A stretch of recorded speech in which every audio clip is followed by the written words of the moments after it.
You're listening to Let's Stay Together Anime Break, the sub-series of Let's Stay Together where we talk about the 2019 anime Fruits Basket. I'm Ellen. And I'm Kayla. And we are discussing episode 5 of the anime today. And so we're going to do a spoiler-free summary and discussion, and then I don't have any spoilers to talk about. Yeah, neither do I. Not So, really. so we won't have spoilery discussion. Yeah, I think that might happen sometimes with the anime episodes because we're just going to stick on what changed. So we're not going to rediscuss spoilery implications that we've already discussed in the equivalent manga episodes. Right. So if you want to hear about some of the spoilery things, you can listen to our episode 3. Yeah, episode 3, which is called Home is Where the Property Damage Is. So that one would cover any spoilery things, questions, comments, and concerns that you might have. So there's some things. Also, I think it kind of makes sense because basically at the end of this chapter, we kind of get back into this main storyline. So there's like, at the end, it's kind of wrapped up. It's almost like a mini arc. All right, let's go. So this follows chapter 6 of the manga, but like kind of the content is, there are some additions, which we'll talk about. So, and when you look at chapter 6, there's really not a ton that actually happens. It's mostly it's a pretty it's mostly like emotional monologue. So yeah, and it's also kind of straightforward. The action is pretty straightforward, if that's what you meant. It's like she leaves and then they go get her and then she comes back. And also all the emotional content is kind of like in the present. Like sometimes we do all these like in-depth kind of talking about the reason there's not a lot of spoilers is because everything's kind of in the present. If you see often if there's like a flashback or something, usually those things get returned to, I think, in the manga, and so then we end up talking about them a lot in the spoiler section, essentially, is what happens. So anyway, so the episode starts with Tohru telling Shigure and Yuki and Kyo that the renovations are done and that she'll be moving in with her relatives. And I almost wrote her family, but they're not really her family.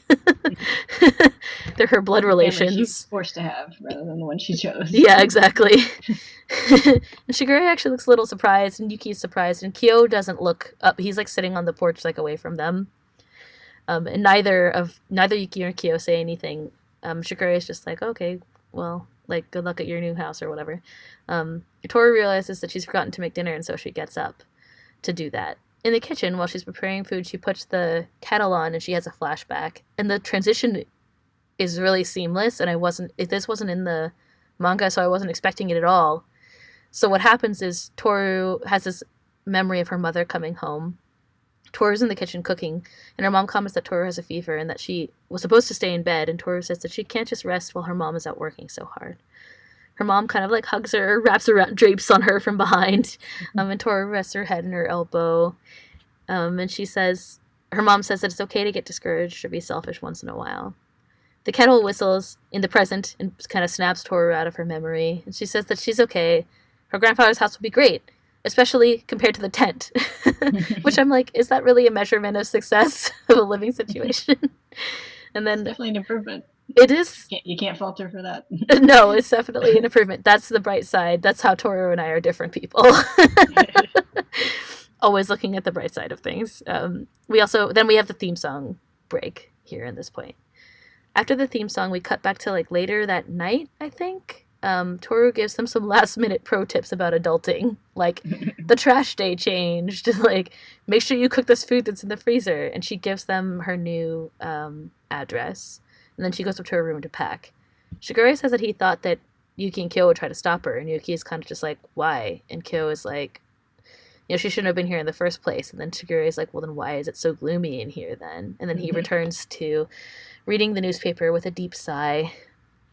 In her room, Tohru picks up the photo of her mother. She says she's been fooling herself. She was never the brightest, after all. And she was fooling herself thinking that they could become a family. She remembers a game from her childhood called Fruits Basket, which I don't think they even said in the dialogue. It was written on the board, right? Where, it happened. Although we knew that it was going to happen, so yeah. It's not shocking for us. It'll drop again. Woo! Where all the kids, they sit in a circle, they get the names of fruit, and then a mean child gives her the onigiri instead of a fruit, which of course Tiny Tohru thinks is tasty, but she never gets called to join the game. We cut then to what looks like a large house that's kind of covered in like plastic wrap. And inside, Tohru's grandfather, aunt, and cousins greet her. Her grandfather calls her Kyoko, and her cousin is like, "It's Tohru, Grandpa." And she does it over and over again, which is kind of funny, in her super sassy voice. Yeah. I maintain that the female cousin is the only good family member. Definitely.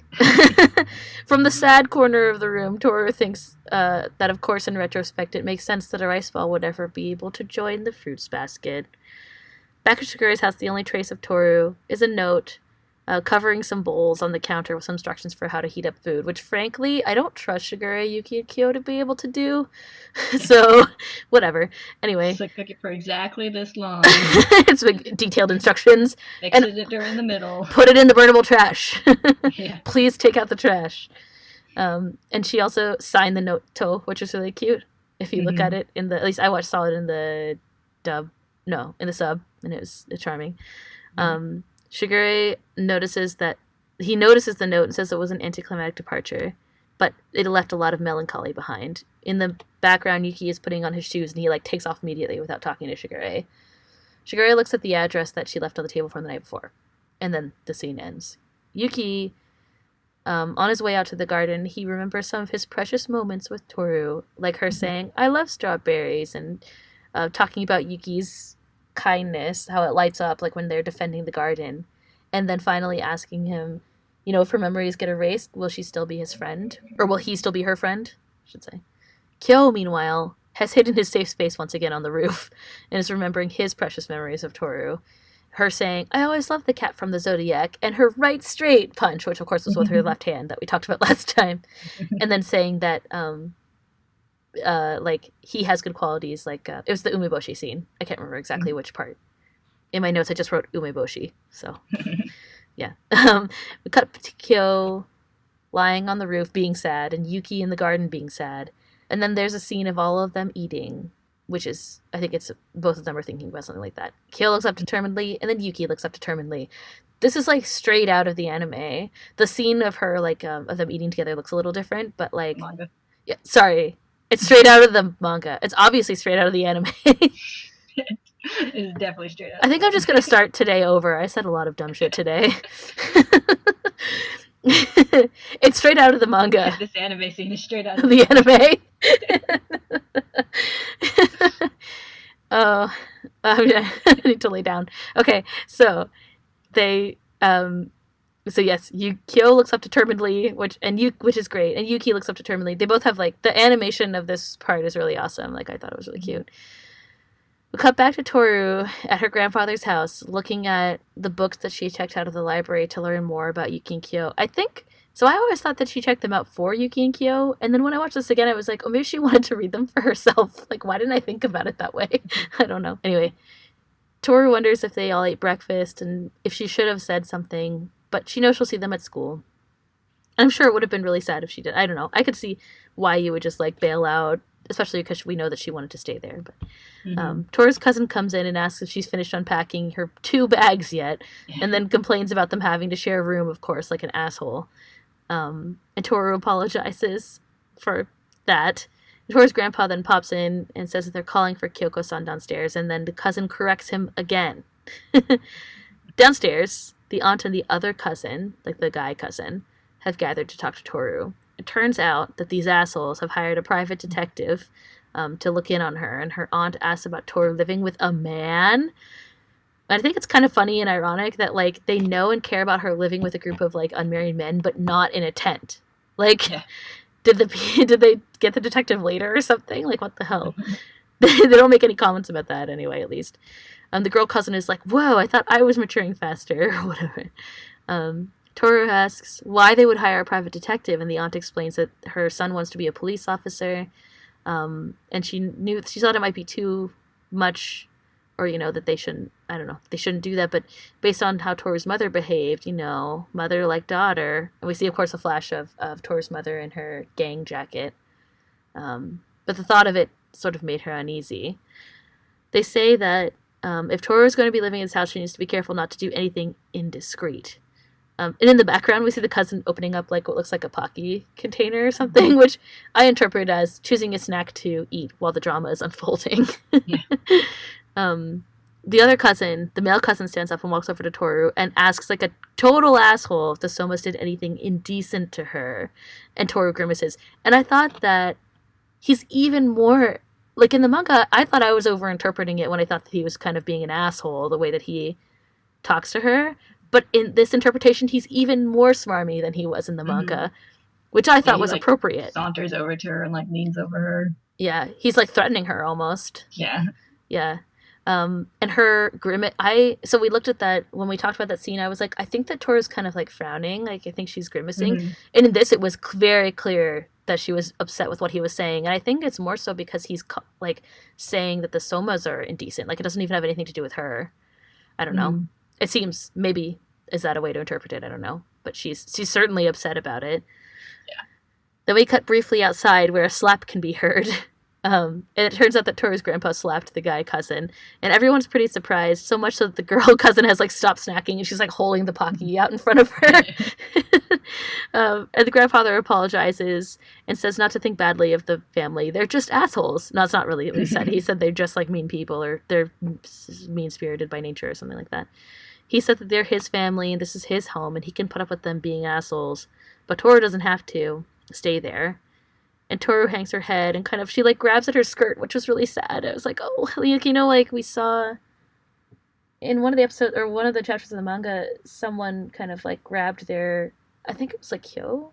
I don't know. Someone in a flashback grabbed clothes like a little kid does. And it reminded me of that. Like, that she's really upset. And her grandpa quickly adds that she's not trying to, like, kick her out. He just doesn't think that putting up with things suits her.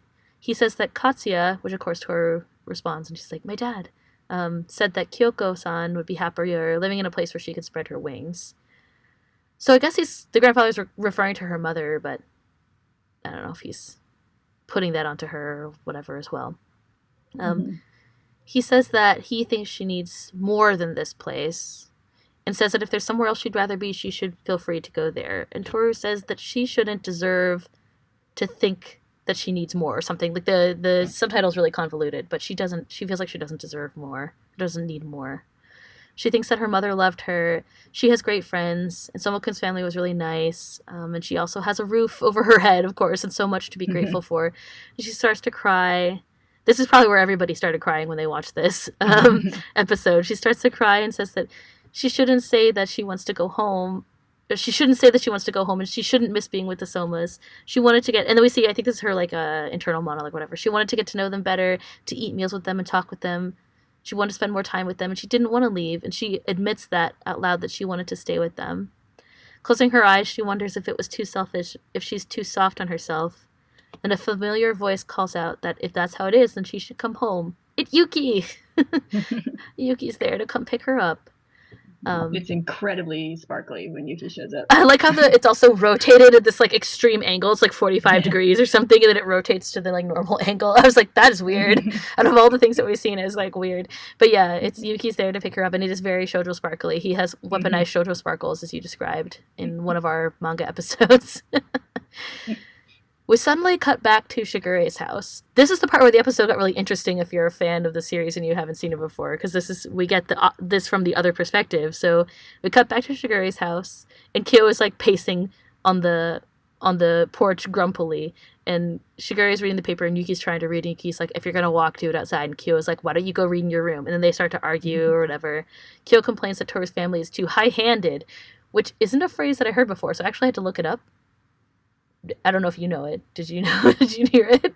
Yeah. Okay. I don't know. It's just, like, not a word I would use, but it's like, I don't know. If you're like me and you didn't know what that word was, it means using authority without consideration of the feelings of others. I don't know. It's just a weird, I don't know, whatever. I watched the dub, but I can't remember if he maybe they said a different way. Or not. Yeah. Perhaps. That's the subtitle. That's how the subtitle was translated. I was like, I mean, obviously I understood what he meant, but I was like, that's a weird word. Before I say this in this podcast, I better understand what it means. Anyway, they kicked her out. He's like, oh, they kicked her out when they did the renovations and summing her back. And Yuki is like, that's normal. And Kyo is like, they should think more about what she wants. And then Yuki sasses him. And he's like, all this coming from someone who left for 4 months or whatever. And they argue some more. And Shigure is like, calm down. And they're both like, I am calm. And In the subtitle, it said, "I'm calm as hell." Yeah, that was. Like I said, I watched the dub and it was really funny, that part. What Yuki did they says say? pretty calmly, maybe a little sullenly, "I am calm." And at the same time, Jerry Jewell shouting, "I'm calm as hell." Really funny. I laughed out loud like I just did just now. It was like, "I'm calm as hell." In the subtitle, it said like, "I am calm," and Kyo's was like, "I'm calm as hell." It was so funny. Yeah. And then Kyo swears, and then he lays down on the porch. And Kyo goes to put his book down, and then he sees the memo that Tohru left, the address that she left. And it looks like he kind of like looks around to make sure that Kyo and Shigure like wouldn't see him picking it up. And then he announces that he's going for a walk and stealthily picks up the address and sneaks out. And Shigure says goodbye, and then Kyo stands up immediately, and then he awkwardly, casually walks around the room, pretending to look for nail clippers, and Shigure calls him out on his failed attempt at subterfuge and says that Yuki took Toru's address with him. So, of course, Kyo calls Yuki a bastard and then runs off after him. Out on the streets, Yuki is struggling to find the address, and then so Kyo rolls up, yelling in his tough guy voice, asking for the memo. He's like screaming, running down the street. I can't remember exactly what he says. Yuki kicks him straight in the face when he gets there, and then we get a little cut to how tranquil Shigure's house is without them, and Shigure sneezes, which is funny. And then we cut back to Yuki and Kyo walking around the street, finding many houses that are not the Honda house. And then Yuki remembers that the exterior walls aren't complete yet, which helps them find the goddamn house. So Yuki tries knocking on the door, but no one answers. And then so Kyo tries yelling at the door, which also cracked me up. And so Yuki cuts him off, and he's like, "Don't do that," and slams him into the ground backwards. They overhear the conversation, so they sneak around to the side of the house, and they see the beginning just when the cousin starts being an asshole. The guy cousin starts being an asshole. And we see their reaction. We cut back to inside the house from the perspective that we saw before, like right after the slap. And we see Yuki and Kyo listening in, kind of in the background. Like, all of these scenes were reanimated so that Kyo and Yuki are in the background, or they're animated from a different, like, position in the room, which I thought was really interesting from a, like, production perspective. And so we see Yuki and Kyo listening in. Kyo is like, "What's going on?" And Yuki's like, "I know." Like, they have this really funny conversation while they're listening. And Kyo stands up and he's like, "We gotta get her." And Yuki throws him down again. Yuki says that the important thing isn't what they want, it's to find out what Tohru wants. So they listen for what she's going to say. So we see them listening to her, saying that she should be grateful for what she has, and starting to cry. And then we see a different shot, like a different perspective of the room, of her saying that she wanted to stay with them. And then we cut to Kyo and Yuki, who are kind of shocked outside. And it zooms into Kyo's face, and his eyes narrow. And then he looks over to see that Yuki's already gone. And then he draws back the curtain somehow. And he sees that Yuki's already in the house talking to Tohru, which is really funny. Does he not have any dialogue in that scene? There is dialogue. I just didn't write it. Why was it?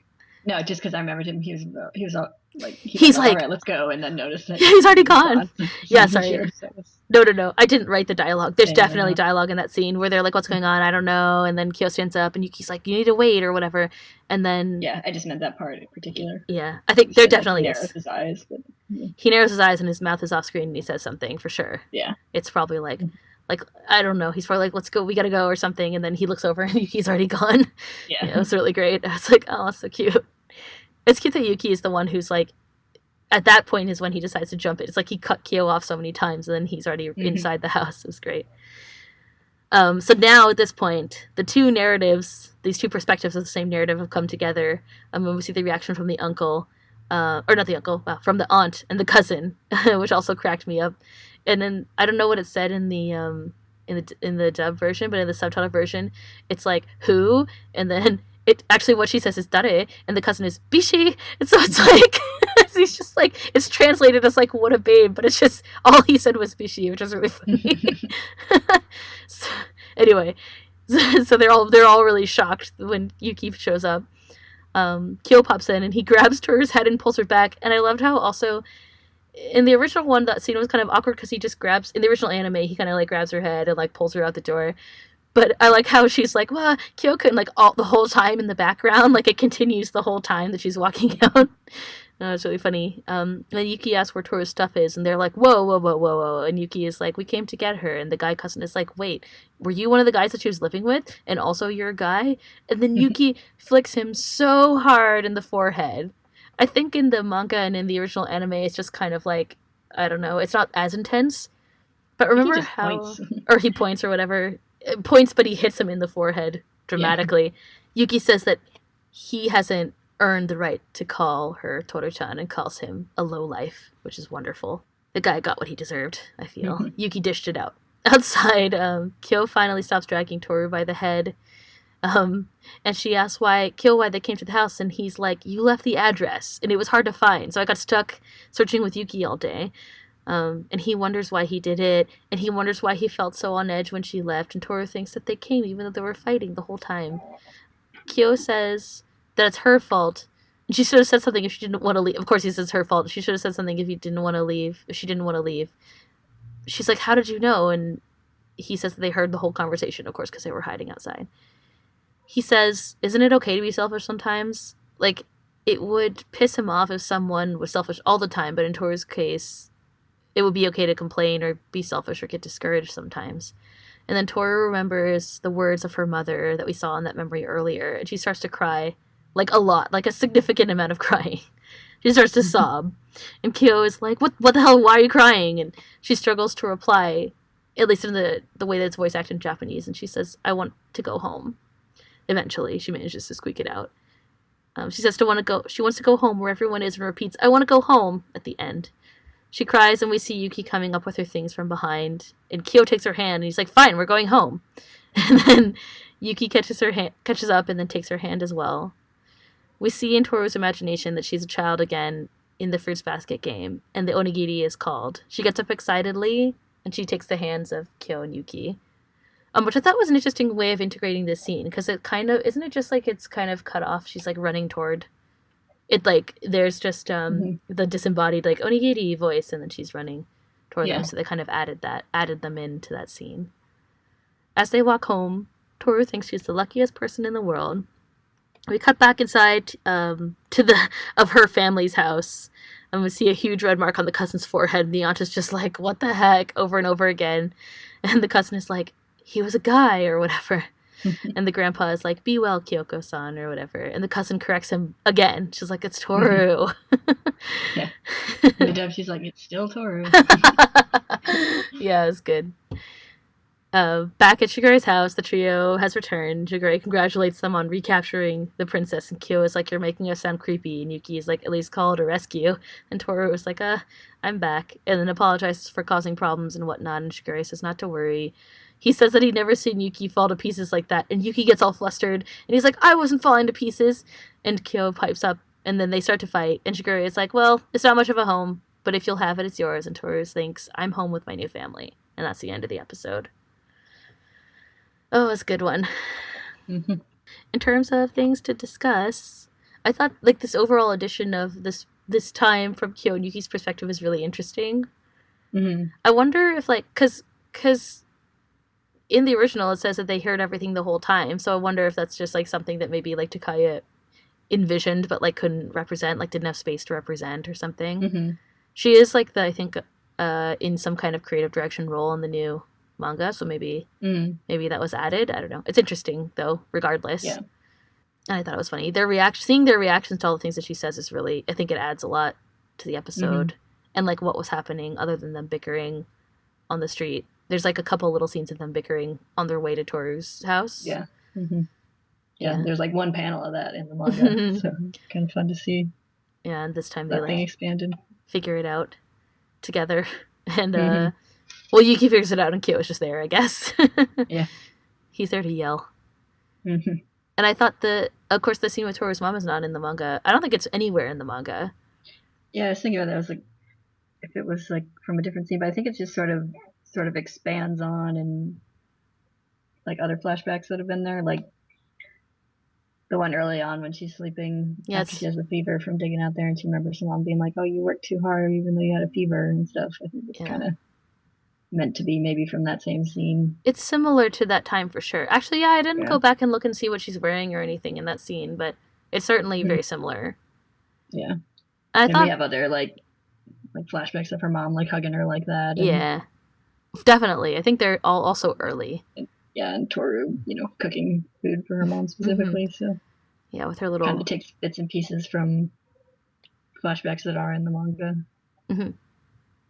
Just reinterprets them a little bit. And I thought, mm-hmm. like I was saying, I think it's nice. It was really unexpected because of also the way that it was like, it's like she's in the present and then her mom, like it like hard cuts into the memory.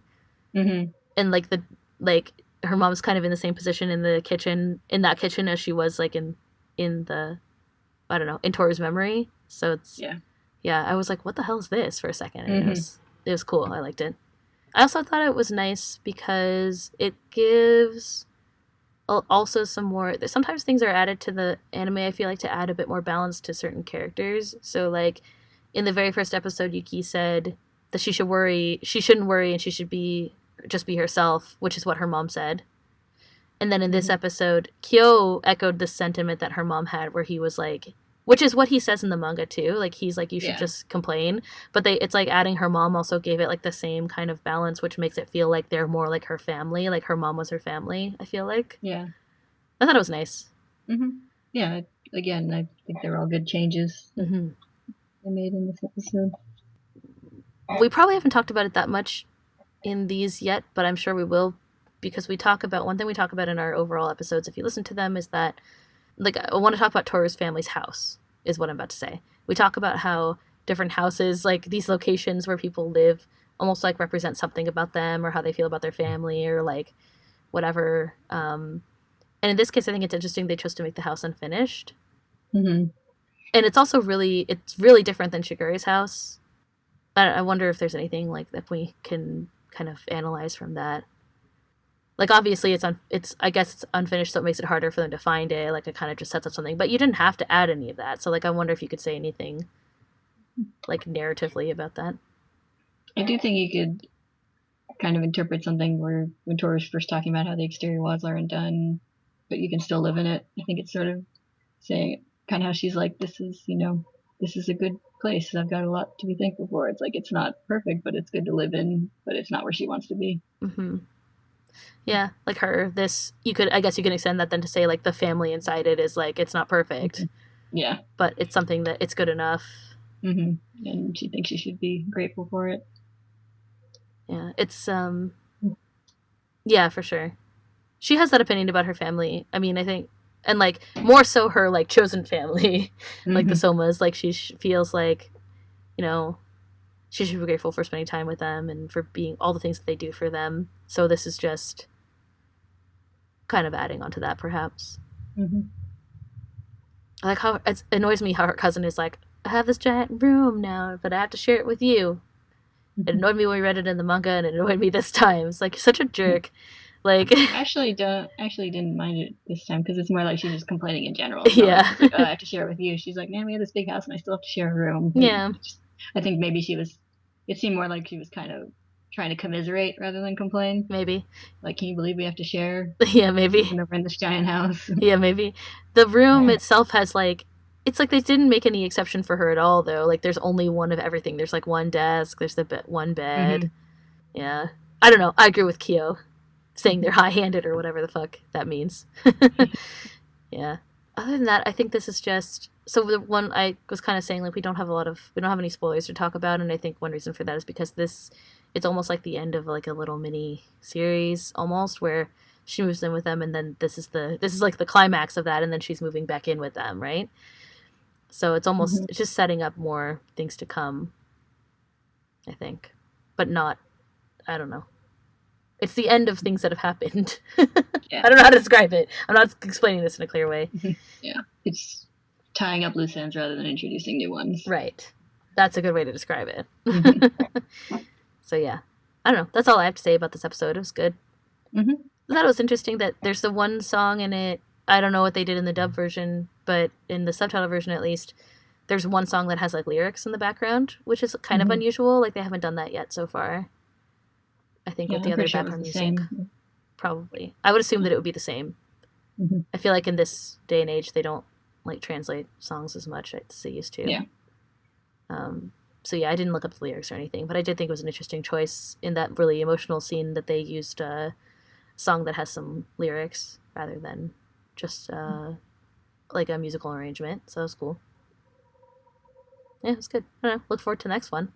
Mm-hmm. I think that's it for this time. So next time we'll talk about the next episode of the anime, episode 6.